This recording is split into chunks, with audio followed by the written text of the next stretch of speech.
네, 부동산 거래 절벽 현상이 심화되고 있는 가운데 한국은행이 금리를 한 번에 0.5%포인트 인상하는 빅스텝을 단행했습니다. 대출 이자 부담으로 매수 심리가 더 얼어붙을 것이라는 전망이 나오고 있는데 위원님 어떻게 생각하십니까?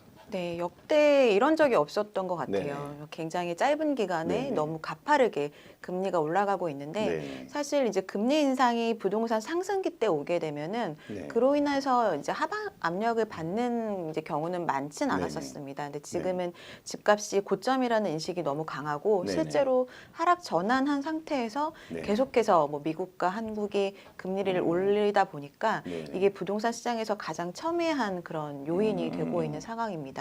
네. 그래서 계속해서 대출이자 부담이 너무나 늘어나고 있어서 네네. 작년 대비해서 거의 2배 정도 이자를 내고 있는 상황이잖아요. 맞습니다. 그래서 갖고 있는 분들이 이제 팔고 싶어는 하지만 네네. 팔리지가 않다 보니까 네네. 호가는 계속해서 낮아지고 있는 네. 상황이고요. 네네. 매수 대기자들도 쉽사리 이자 부담으로 인해서 들어올 네네. 수 없고 이게 언제까지 떨어질까 하는 그런 생각들 때문에 이런 금리 인상이 거의 이제 패닉 상태까지 오는 네. 그런 상황이 된 것 같습니다. 네, 지금 저도 사실은 집을 내놓은 지 한 1년 넘었는데 전화 한 통 안 오고 있는 상황입니다.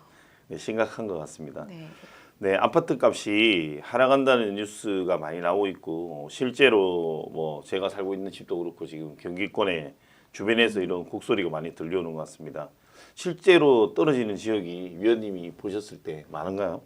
실제로 굉장히 많습니다. 네. 뭐 서울의 뭐 노도강이나 이런 외곽 지역들도 네네. 많이 떨어지고 있고요. 네네. 그리고 경기도권도 굉장히 좀 많이 하락을 하고 있는 그런 상황입니다. 심지어 강남권 송파 같은 경우에도 하락폭이 굉장히 좀 높은 그런 수준인데요. 네네네. 걱정이 되는 부분은 이제 작년에 사실 거의 이제 상투를 잡고 네네네. 사셨던 분들이 가장 좀 네. 지금 고통 속에 계실 것 같은데 가슴이 아픕니다. 네, 고점에서 잡은 것은 물론이고 그때가 가장 높은 대출 비중으로 이제 부동산을 샀던 그런 소위 영끌족들이 많으신데 네네. 그 시기에 가장 많이 거래됐던 지역들이 지금 앞서 말씀드린 뭐 노도강 지역이라던가 뭐 주택수 호재 같은 것들로 급등했던 네네. 그런 경기도 뭐 안양 뭐 이런 지역들을 네네. 많이 사셨거든요. 네네. 근데 가장 먼저 큰 폭으로 떨어지고 있는데 거기다가 이자 부담도 가장 높긴 해서 그 지역들이 가장 좀 위험하긴 하고요. 네네. 그리고 최근에는 이제 지역적으로 좀 살펴보면은 네네네. 가장 먼저 떨어졌던 지역이 세종 그리고 그 다음이 네. 대구 지역이었는데 네네. 최근에는 많이 이제 보셨겠지만 인천 네네. 지역이 굉장히 아. 가파르게 하락을 하고 있고요. 네네. 미분양 또한 이제 계속해서 적체되고 있는 상태라서 네네. 내년에는 이제 인천 그리고 네네. 대전도 좀 이런 현상이 나타나서 그런 광역시들도 하락폭이 좀 커질 거라고 예상이 되고 네, 있습니다. 사실은 어제 저녁에도 이렇게 그 만찬자리에서 인천 분들하고 밥 먹었는데 고민이 많더라고요.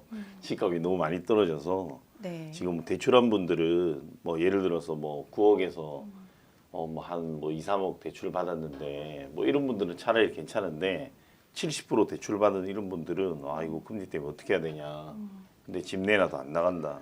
맞아요. 그리고 이런 이게 얘기가 신규 입주하는 곳들도 많잖아요. 네네. 그래서 분양권 같은 것들도 네네. 뭐 마피로 났다고 네네네. 아까 말씀하셨고 또 이제 네. 전세를 맞춰야 되는데 네. 전세값도 아무리 낮춰도 이게 수요가 네. 이제 문의가 안 오는 그런 네네. 상태라서 전세 시장 그리고 매매 시장 모두 다 굉장히 좀 위험해 보이는 그런 네, 상태입니다. 맞습니다.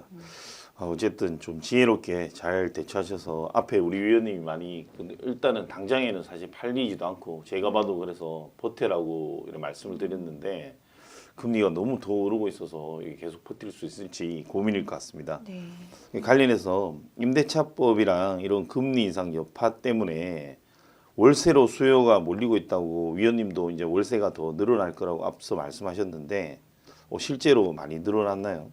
굉장히 좀 많이 늘어났습니다. 네네. 뭐 서울 같은 경우에는 소형 아파트가 이제 100만 원 네. 이상 월세 거래됐던 지역들이 뭐 전년보다 44% 많이 늘어났다고 늘었네요. 했는데 네네. 100만 원 이상이면 예전에는 좀 고가의 월세액이었잖아요. 네네네. 그런데 이 수준이 좀 많이 늘어났다는 건 네네. 그만큼 이제 전세 보증금을 유지하면서 이제 높아진 전세값을 월세로 충당하는 네네. 그런 수요들이 굉장히 많아지고 있는 것 네네. 같고요.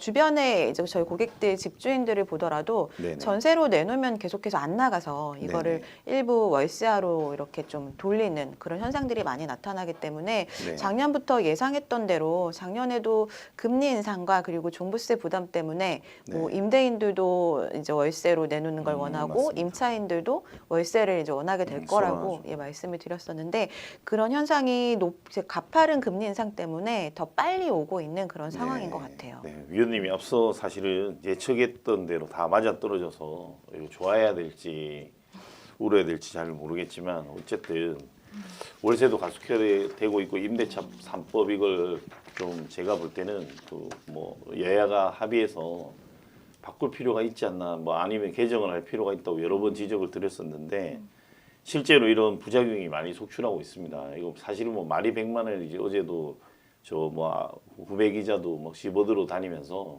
월세 100만 원이고 몇백만 원 뭐 하는 곳도 있고 이러더라고요. 해서 좀 이런 부분 개선되기를 기대해 봅니다.